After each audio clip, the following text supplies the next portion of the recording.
नमस्कार. जय महाराष्ट्र. विधानसभेची निवडणूक पार पडली आणि या विधानसभेच्या निवडणुकीच्या निकालानंतर अनेक दिग्गज नेत्यांना चांगले जबरदस्त धक्के बसले. महाविकास आघाडी विरुद्ध महायुतीचा जोरदार सामना या ठिकाणी झाला. मात्र महायुतीने मुसंडी मारत विजय मिळवला.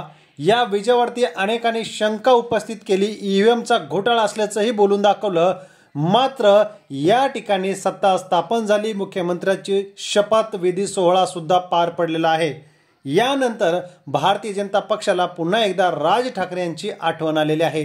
लोकसभेला राज ठाकरेंकडून फायदा करून घेतला आणि विधानसभेलाही राज ठाकरे यांचे सुपुत्र असतील अमित ठाकरे, बाळा नांदगावकर ज्येष्ठ मनसेचे नेते, राजू पाटील आमदार मनसेचे, या सर्वांचा पराभव केला शिंदे गट आणि भारतीय जनता पक्षाने आणि स्वतःचे उमेदवार मात्र विजयी या ठिकाणी केलेले आहे.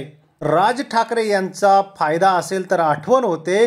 याचमुळे राज ठाकरे यांचे पदाधिकारी प्रचंड प्रमाणात नाराज झाले आणि या ठिकाणी मुंबईमधून एक महत्त्वाची बातमी हाती येते. यामध्ये भारतीय जनता पक्ष आणि शिंदे गटांवरती आपला अजिबात विश्वास राहिलेला नाही. एकदम स्वार्थी पक्ष भारतीय जनता पक्ष असा आरोप करत हजारो कार्यकर्त्यांनी थेट मातोश्रीच गाठलेली आहे. काल देवेंद्र फडणवीस यांनी सांगितलं की येणाऱ्या महानगरपालिकेच्या निवडणुकीमध्ये राज ठाकरेंवर बाबतीमध्ये योग्य तो निर्णय घेतला जाईल आणि त्यांना हव्या तिथल्या जागा आणि ज्या ज्या ठिकाणी शक्य असेल त्या त्या ठिकाणी युती, म्हणजेच भारतीय जनता पक्षाला पुन्हा एकदा मनसेला या ठिकाणी पडापडीच्या राजकारणात मराठी मताचा फायदा करून घ्यायचा.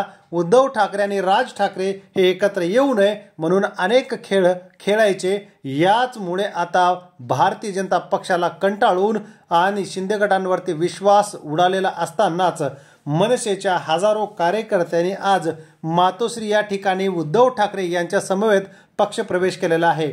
उद्धव ठाकरेंनीही या ठिकाणी त्यांना शिवबंधन बांधत योग्य वेळी आपण आलात त्याबद्दल तुमचे आभार. आता पराभव हा विजयामध्ये आपल्याला परिवर्तन करायचं असेल.